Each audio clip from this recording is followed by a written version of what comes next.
Hello, hello, hello. So I'm gonna make some videos. I don't know. I'll probably break it down into like 5 videos. Sharing my story and my struggle with complex health issues. I tried to make a video like this before, but for some reason it showed up like as a more of like a what to do if you're sick video, and YouTube doesn't like you to give anybody any helpful advice. So you basically have to say, hey, look, disclaimer, do not follow or try or attempt to do the things that I'm talking about. They're not for you. All right. If I say something and you decide to do that, that's at your own risk and peril. All right. I'm just giving you an example of going through an extreme health crisis, and my nose is really red. It's really starting to bother me. I don't drink, I don't smoke, I don't do drugs. I try to stay away from environmental toxins. My hair's getting a little thicker. It's still a little thin, but my hair seems to be thickening out. My beard's about the same. Yeah, a little thicker in places, still a little thin in places.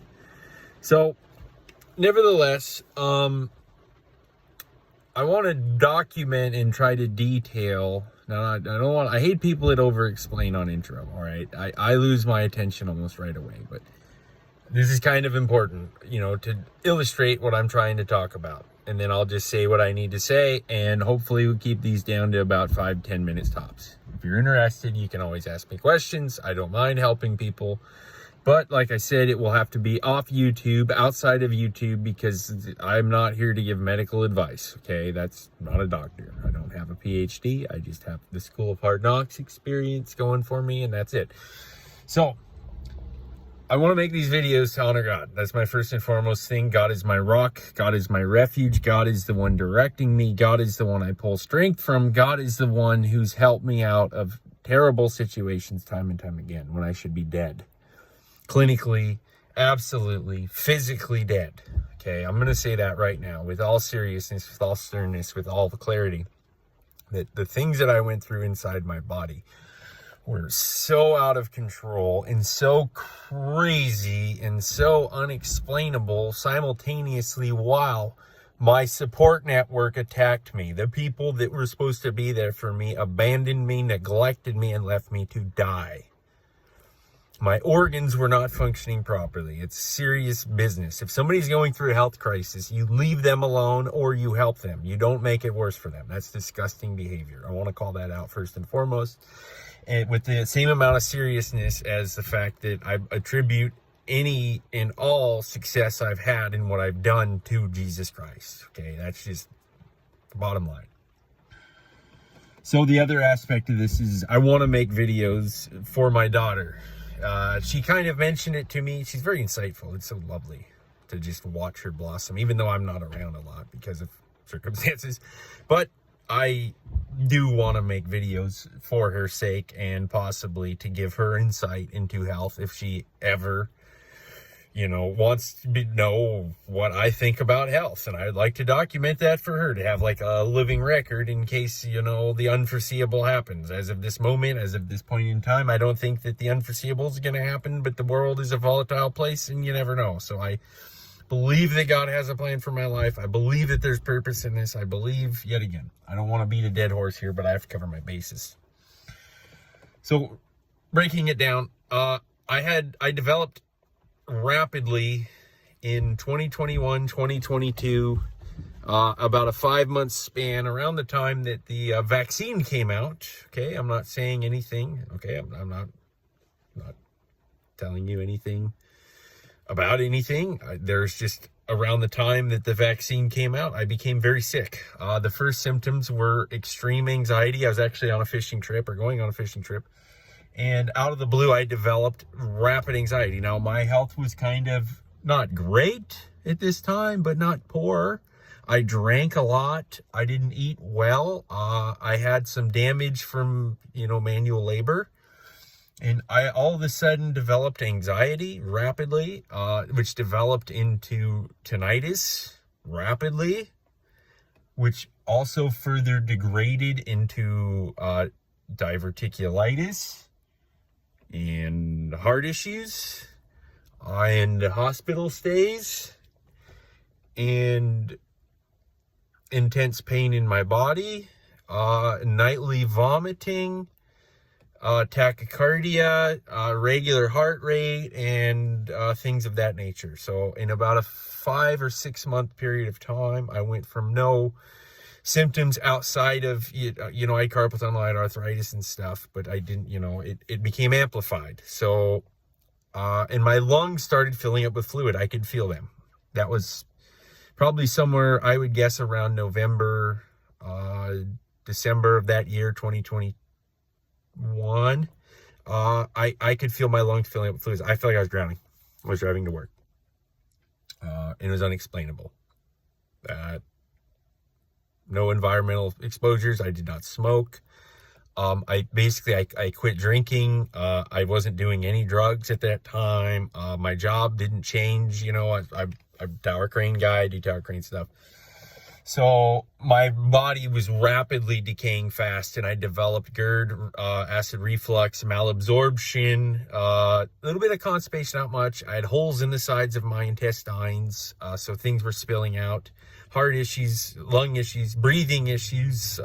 Sleep was okay, but I was working, 9-10 hour days and stuff, and under extreme circumstances and anxiety, everything became horrible. So that went on now for about 5 or 6 months, and then some things happened in my personal life, and my personal life shifted, and some of my relationships fell apart, and I was trying to help a guy get clean and sober and stuff.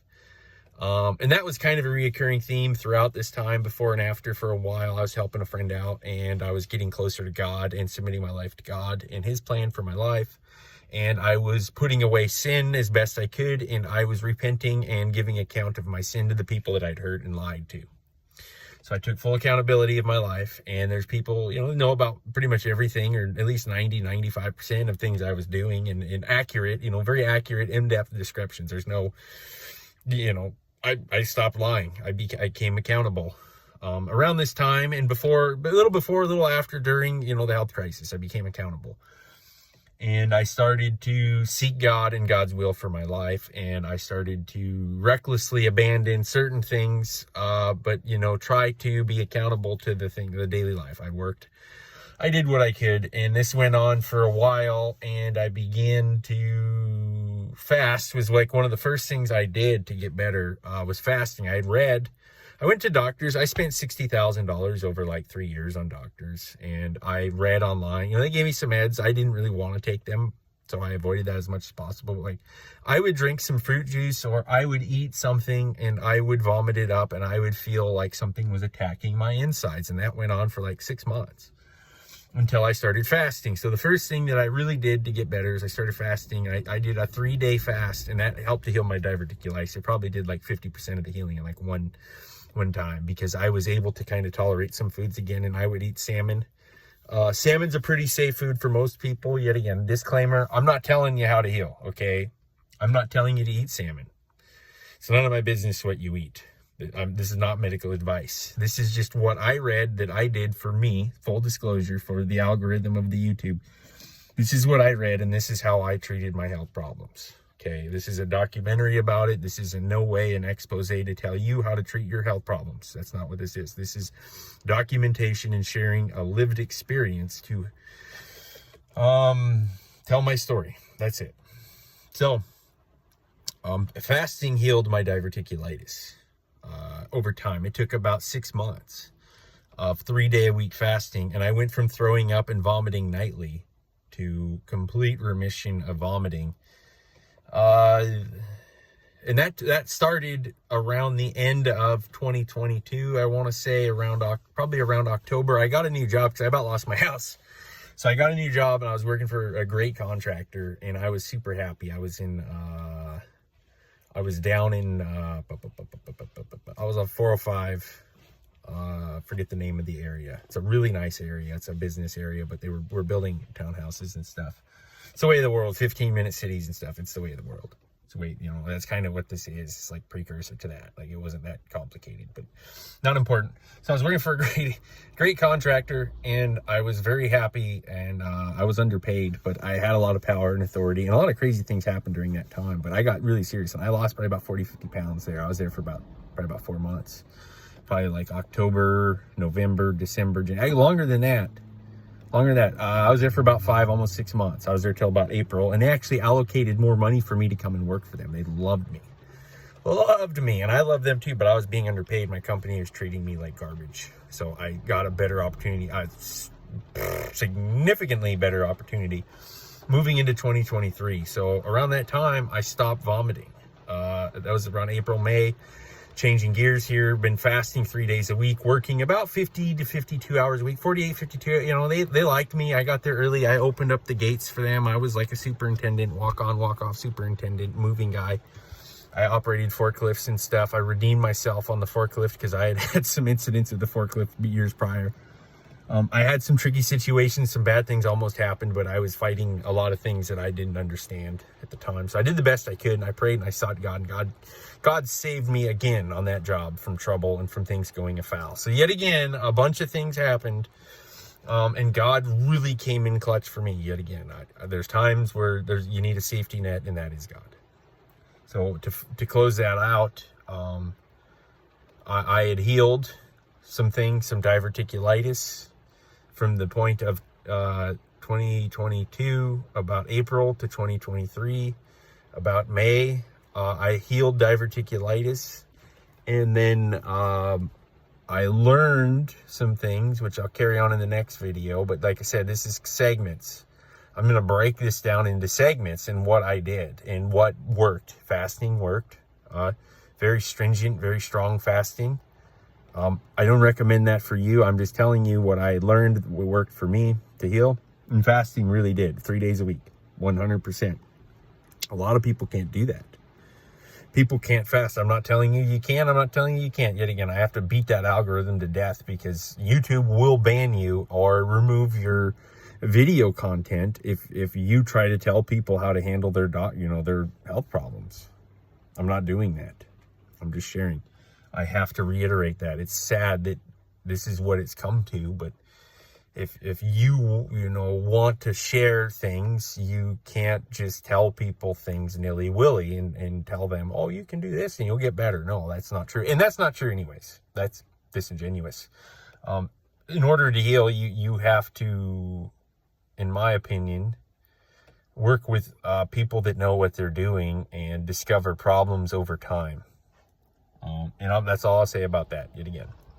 So the things that I did were I researched how to restore gut motility. That was like the next step, is restoring gut motility and organ. And a lot of it plays into your liver. At least my liver, yet again, a lot of it played into my liver. So I fixed my liver health by taking supplements, things like liver cleanse tablets that had like milk thistle, can't remember. I'm not even going to name the compounds because I don't want to get into that right now. But that's leading into the next video, that I restored gut motility. And during this time, I went through a lot of intense emotions, because I was like alone, like really alone for a long time. Still kind of am. I live with people, but it's not really the same. So, yet again, a lot of stuff and healing for me took place when I was by myself, like completely alone. Like many times, like I would have these intense healing moments that would come by myself, completely alone in the forest or at work or driving into work or in the morning before work or after work or sleeping. I would wake up and my heart would beat rapidly. That was something that happened a lot. And there's reasons for that. And I kind of understand them. Now looking back, I understand a lot of what was happening better than I did then, because I've researched things from people I'm drawing off of people who were significantly more intelligent than me. They spent more time doing this stuff. They, doctors and researchers and cancer. To give you an idea what I was dealing with, I researched a lot of like what cancer oncologists were saying and what people were doing to heal cancer, because what's the difference between cancer and a tumor that is sucking up your energy and killing you and causing inflammation and organ malfunction and trying to spread throughout your body. There's not much of a difference. So I don't know. I had negative tests for cancer. I can't really say if I had cancer, to be honest with you. I still don't know. I meet people with cancer. I compare notes and I see a lot of parallels in what they have to what I had and have had and am overcoming. I see parallels in the treatment methods that they use are the same ones that I use. So you tell me, full disclosure on that and on everything that I'm saying, that yet again, this has been my experience. And I want to honor God with the pain. A lot of this was just pain. And it's, in my opinion, it's the consequences of sin. Living a neglectful life, neglecting the finer things of life. Now, I did a lot of things right, but I probably did just as much wrong as I did right. So a lot of that is sort of canceled out, when it kind of comes time to collect, a lot of your issues sort of become canceled out by the good that you did. And a lot of the good that you did kind of... This guy just drove by in the little gator with a leaf blower and blew leaves on my car. It's hilarious. Thank you, City of Marysville. So, but a lot of the good cancels out the bad cancels out the good. So you got to start over, you don't got to do anything. I had to start over. A lot of the things that I did and were doing brought me back to square one. My life basically burned down to nothing. In a certain sense, work, house, family, relationships, how I operated daily, how I made my body function daily. I had to start all over again, over and over again. So I've went on long enough.